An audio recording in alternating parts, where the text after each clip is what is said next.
que es un tema de gran interés para todos aquellos que en su práctica clínica atienden pacientes que cursan con dolor.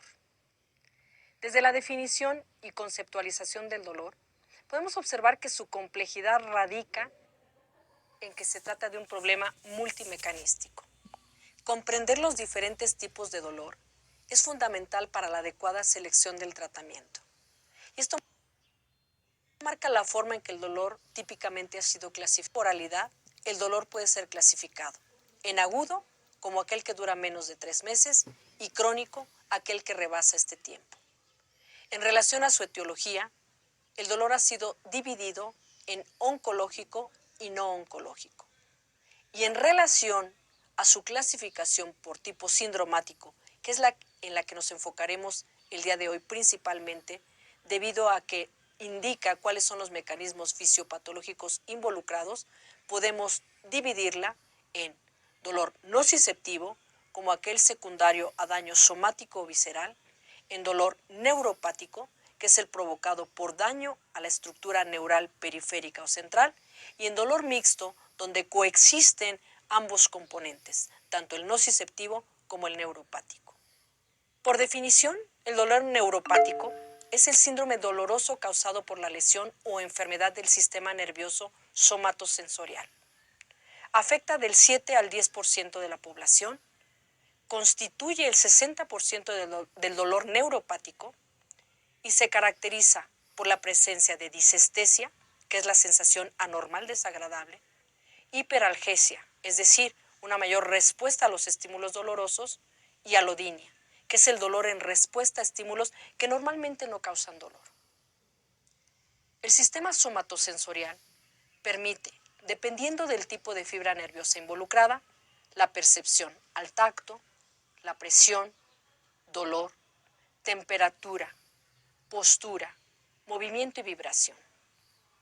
En contraste con el dolor neuropático central, el dolor neuropático periférico involucra la afección predominantemente de las fibras pequeñas, como las C-amielínicas y las fibras amielinizadas, conocidas como A-beta y A-delta. El dolor neuropático se divide en central y periférico. Este último, a su vez, se subdivide en dolor distribuido ampliamente y localizado. Y es precisamente de este subtipo de dolor periférico, conocido como dolor neuropático localizado, del que abordaremos los mecanismos fisiopatológicos involucrados.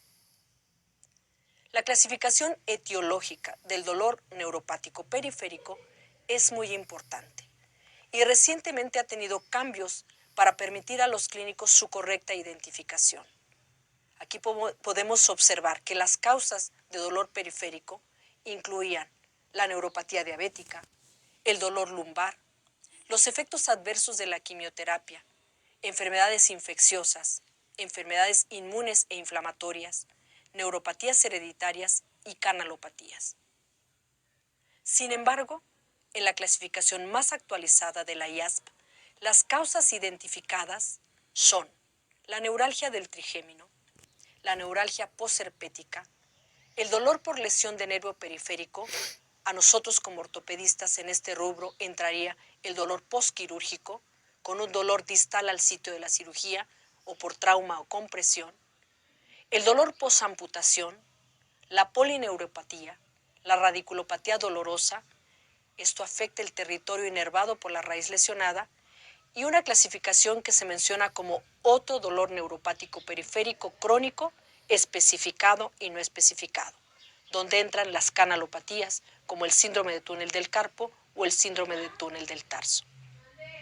Del dolor neuropático localizado, las condiciones dolorosas con complicaciones en ortopedia y traumatología de mucho interés para nuestra especialidad se encuentran principalmente el dolor postquirúrgico, las canalopatías y la radiculopatía dolorosa, principalmente a nivel lumbar.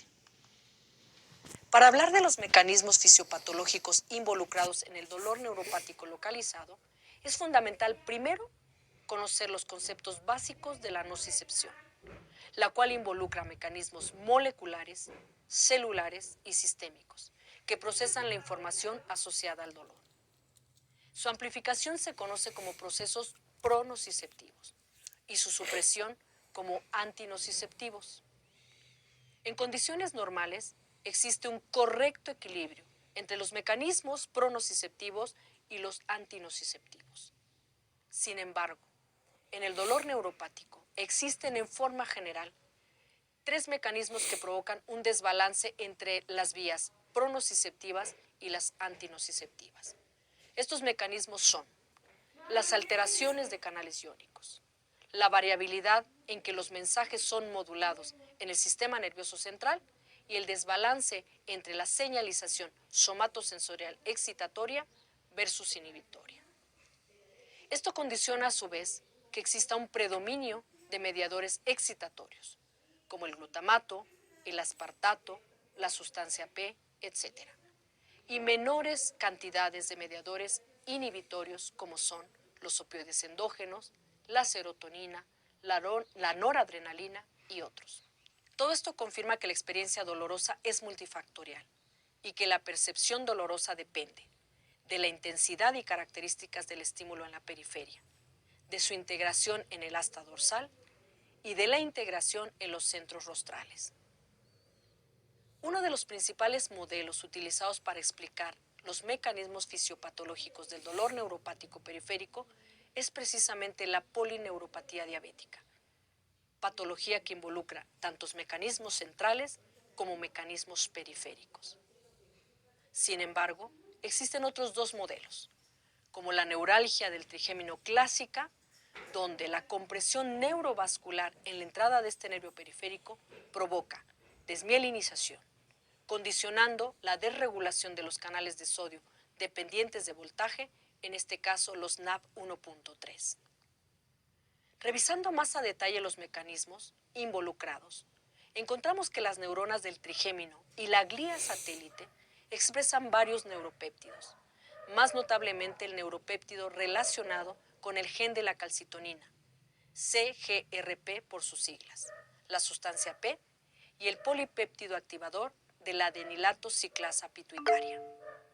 También moléculas de señal como el ATP, el óxido nítrico, citocinas y los factores neurotrópicos se liberan de las neuronas del ganglio del trigémino y envían señales a las neuronas con los mismos u otros mediadores. Los mecanismos fisiopatológicos y los factores de riesgo descritos en dolor neuropático periférico por canalopatías, como el síndrome de túnel del carpo, muy importante para nosotros como ortopedistas, incluyen la presencia de isquemia prolongada por el atrapamiento nervioso, lo que conlleva a edema, posteriormente cambios fibrosos intra y extraneurales, lo que induce desmielinización y degeneración axonal. Tenemos como consecuencia un fenómeno de neuroinflamación con disminución o bloqueo de la conducción nerviosa. Todo esto se acompaña tanto de baja regulación como sobreregulación de los canales iónicos, así como la expresión de canales nuevos. Todos estos cambios implican la generación de potenciales de acción ectópicos espontáneos. La evidencia reciente muestra que no solo existe afección de las fibras largas mielinizadas, sino de las fibras nerviosas pequeñas, lo cual tiene una implicación terapéutica y nos permite entender por qué un tratamiento sistémico puede ser combinado con tratamientos tópicos. Los estudios preclínicos y en animales muestran que la lesión de las fibras periféricas sensoriales A beta, A delta y C alteran la transducción y transmisión mediante la alteración de la función de los canales iónicos. Esto afecta la función de la médula espinal, cursando con un exceso de excitación y pérdida de la inhibición. En las vías aferentes, los componentes sensoriales del dolor son la vía espinotalámica en las áreas ventrovasal, medial y lateral, las cuales se proyectan hacia la zona es de la una corteza clínica de somatosensorial, diálisis y de permitiendo la para personas percepción de la con localización insuficiencia e renal. intensidad del dolor. La médula espinal también tiene las No, es una proyecciones clínica donde hacen espinoreticulares quimioterapias, y la vía de la columna dorsal así hacia son el cosas núcleo específicas. cuneiforme y gracilis. Ahí preguntaste ayer Otras entonces. proyecciones Yo creo que fui a límbicas parar la se tonsilitis. relacionan con el núcleo parabraquial antes de contactar el hipotálamo y la amígdala, donde se altera la función central autónoma, No, pero el no miedo es una y la clínica, ansiedad. o sea, es una clínica Vías especializada descendentes en, eferentes de la amígdala y ajá, el son hipotálamo quimios, conducen en al periacueductal diálisis, derecho, al locus coeruleus, al núcleo ¿cómo se medial, llama? y estas áreas del Esas tronco van encefálico y se las máquinas proyectan a a la veces van médula y se las espinal llevan a través de la vía a domicilio, te noradrenérgica toman las descendente, quimios esa madre. con la inhibición vía adrenoreceptores alfa 2.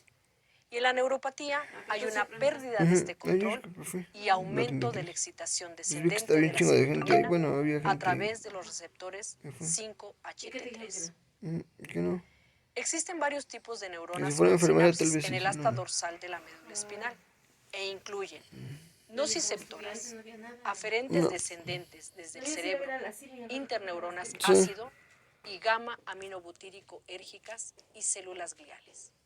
La actividad de estas neuronas puede afectar las señales de salida de las neuronas del asta dorsal. La actividad excitatoria desde las neuronas nociceptivas y no nociceptivas es transmitida a las neuronas del asta dorsal.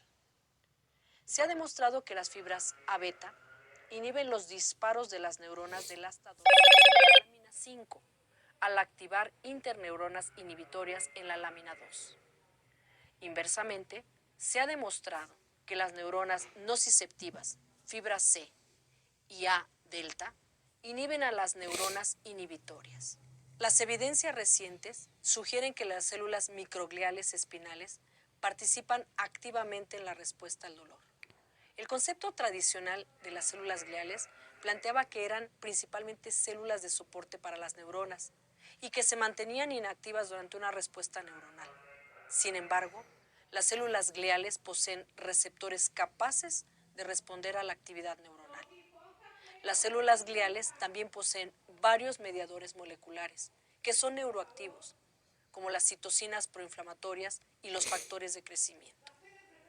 Varias horas después de una lesión en los nervios, las microglías pueden liberar marcadores como CD11B, TLR4 y CD14. También se pueden sobreexpresar receptores microgliales luego de una lesión nerviosa, como por ejemplo el receptor de quimiosina CX3CR1 y el receptor de adenosintrifosfato P2X4. Se ha demostrado que bloquear o eliminar estos receptores disminuye el dolor neuropático. Similarmente, la inyección intratecal de microglías activadas con ATP induce alodinia mecánica. Todos estos datos sugieren que las microglías están implicadas en la mediación de la hipersensibilidad al dolor. Hasta aquí, tal vez podríamos preguntarnos en qué radica la importancia de conocer tanta información sobre los mecanismos que subyacen al dolor. Y la respuesta es muy sencilla. Los expertos en el manejo del dolor y toda la evidencia científica señalan que la base del tratamiento implica abordar el dolor desde sus mecanismos fisiopatológicos, buscando siempre un abordaje personalizado, porque la fisiopatología es diferente en cada paciente. La investigación preclínica en modelos animales ha documentado la relación de todos estos receptores y mediadores proinflamatorios en dolor neuropático, los cuales, en términos generales, condicionan una hipersensibilidad a estímulos mecánicos y térmicos, especialmente al frío, lo que se ha traducido en la dirección hacia nuevas dianas terapéuticas. Los canales de sodio controlados por voltaje, llamados NAV, juegan un papel crucial en el inicio y propagación del potencial de acción. A pesar de que el descubrimiento de estos canales de navegación se remonta a más de 65 años, de que existen grandes avances en la comprensión de su localización, propiedades biofísicas y vínculo con las enfermedades, en este caso con dolor neuropático, todavía quedan muchas preguntas por responder. Preguntas sobre los mecanismos celulares y moleculares involucrados en el tráfico, localización y regulación de estos canales de navegación. Y aunque se han logrado un progreso notable durante la última década con respecto al tráfico de los canales de sodio y la estructura del segmento inicial del axón, todavía quedan numerosas preguntas por responder. Algunas de estas serían: ¿cuál es el papel funcional de los nanoclústeres somáticos NAP 1.6 y cómo se mantienen unidos en ausencia de proteínas de andamiaje citosólico. Las direcciones actuales y futuras en relación a los mecanismos involucrados en la génesis del dolor neuropático implican también el estudio de receptores como los D-aminooxidasa, los receptores sigma, los receptores de estrés de retículo endoplásmico, de efrinas y tirosina quinasa, solo por mencionar algunos. Pero también otros mecanismos que tienen que ver con los canales catiónicos activados por hiperpolarización cíclica regulada por nucleótidos. Vamos a revisar de forma breve estos mecanismos debido a su importancia. En una visión muy general de las futuras direcciones relacionadas con los diferentes mecanismos en dolor neuropático, el punto de partida es siempre la lesión nerviosa. En algunos casos, se trata de la expresión de receptores, como comentamos. En otros, de la alteración de la función de ciertas estructuras, como podría ser la mitocondria. Y en otros casos más, de la producción o inhibición de ciertas moléculas. Los principales factores que provocan dolor neuropático, debido a la activación del receptor sigma, por sus siglas SIG1RS, son el incremento en la entrada de calcio intracelular, el incremento en la fosforilación de sustancias como NMDA, el aumento en los niveles de D-serina, glutamato y noradrenalina, la producción de especies reactivas de oxígeno y las anormalidades mitocondriales. El incremento en la expresión de los receptores de las efrinas y tirosina quinasa producen un incremento en la excitabilidad de las neuronas nociceptivas y la plasticidad sináptica, lo que contribuye al dolor neuropático. Los receptores de estrés del retículo endoplásmico, incluyendo PERK, IR1 y ATF6, tienden a promover la supervivencia celular. Sin embargo, su activación persistente lleva a daño neuronal y al consiguiente dolor neuropático. Durante la lesión nerviosa, se suprime la fosforilación de la beta-catenina y la beta-catenina incrementada activa genes diana que son los responsables del dolor neuropático. En condiciones normales, la unión del glutamato y la D-serina a la subunidad del receptor NMDA modula la transmisión sináptica y la plasticidad. Sin embargo, después de una lesión nerviosa, aumenta la actividad del enzima DAO, lo que disminuye los niveles de D-serina e incrementa de manera indirecta la síntesis de especies reactivas de oxígeno mediante un incremento en la fosforilación del NMDA con la consecuente plasticidad sináptica, todo lo cual, insisto, induce dolor neuropático. Los inhibidores de la enzima histona desacetilasa ayudan en el manejo del dolor neuropático mediante múltiples mecanismos, como el incremento de la acetilación de H3K9, la transcripción del NAB1.8, etc.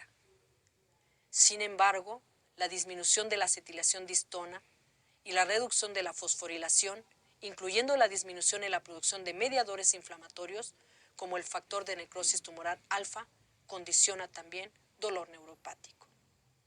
Después de la lesión nerviosa, el incremento en el consumo de oxígeno produce hipoxia, acidosis, disminución de la reserva glucolítica y de la producción de energía, que lleva a disfunción mitocondrial y energética, provocando también así dolor neuropático.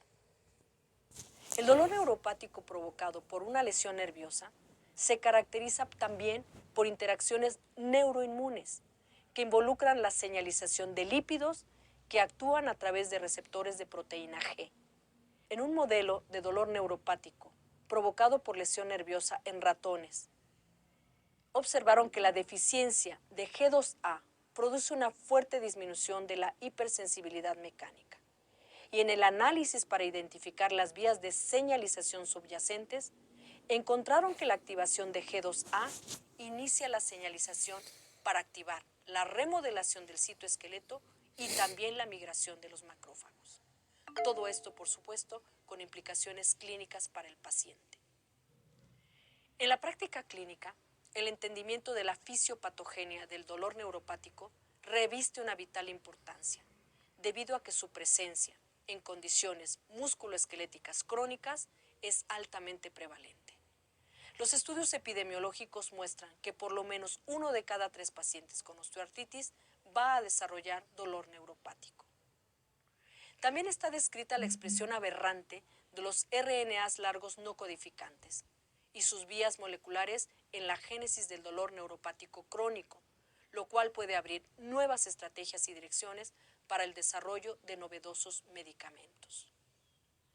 Las publicaciones más recientes, basadas en la evidencia científica, muestran los cambios moleculares cada vez más a detalle en relación a los mecanismos dependientes del ácido araquidónico y prostaglandinas. A esto se debe que algunos de los tratamientos en dolor neuropático estén dirigidos precisamente a contrarrestar la neuroinflamación provocada por la liberación de estas sustancias. En condiciones tan prevalentes como la osteoartritis, la producción de prostaglandinas que sensibilizan las neuronas del ganglio de la raíz dorsal al modificar el voltaje del canal de sodio, se están explorando, ya sea para actuar inhibiendo genética o farmacológicamente, y estamos pensando no solo en mejorar el dolor de estos pacientes, sino en la posibilidad de modificar la progresión de la enfermedad. La microglia, residente en el sistema nervioso central, cada vez se reconoce más como un jugador clave en el dolor neuropático, en el inicio y mantenimiento de la hipersensibilidad al dolor. Es tan importante el entendimiento de los mecanismos que subyacen al dolor, en este caso el dolor neuropático, que fármacos activadores del sistema noradrenérgico, como los inhibidores de serotonina y noradrenalina, los antidepresivos tricíclicos o la combinación de mecanismos como los MOR-NRI, al actuar en la modulación de la polarización microglial, producen no solo analgesia, sino que confieren neuroprotección. En la actualidad, las guías de tratamiento del dolor neuropático localizado sustentan sus recomendaciones farmacológicas tomando en cuenta la evidencia científica, de tal manera que contamos con fármacos eficaces y seguros, cuyas dianas terapéuticas principales actúan también sobre canales de sodio. Ya hemos comentado cómo después de una lesión de un nervio periférico se producen una serie de mecanismos bioquímicos y moleculares, de cómo la cascada de eventos en las aferentes primarias lleva a la sensibilización periférica, resultando en la actividad espontánea del nociceptor, disminuyendo el umbral y aumentando la respuesta a estímulos supraumbrales. También sabemos que la serie de cambios moleculares en la médula espinal y los centros cerebrales están asociados con la sensibilización central, que es responsable del dolor en regiones no lesionadas y extraterritoriales, así como en zonas contralaterales. Pero también se ha reportado que la lesión nerviosa periférica induce cambios neuroplásticos en diferentes regiones a nivel cerebral. Los estudios en animales sobre modelos de dolor neuropático han llevado al entendimiento de su fisiopatología y los cambios neuroplásticos, cuyo mensaje clave son las diferentes dianas terapéuticas que han beneficiado a este tipo de pacientes mediante el control del dolor y la mejoría de la capacidad funcional. No podemos olvidar que la revisión de todos los mecanismos que hemos comentado anteriormente nos llevan a entender las implicaciones clínicas de los cambios neuroplásticos, también conocidos como plasticidad neuronal. Y en este sentido, los avances en neuroimagen como apoyo para el diagnóstico de dolor neuropático son tan importantes que existen protocolos combinados de imagen por resonancia con instrumentos como cuestionarios para poder predecir la evolución clínica después de intervenciones quirúrgicas, como en este caso la de una artroplastía total de rodilla. De tal manera que podemos trasladar el beneficio de estos conocimientos también al terreno del pronóstico de las enfermedades que cursan con dolor neuropático. Muchas gracias y los invitamos a continuar con nosotros en la serie de preguntas y respuestas.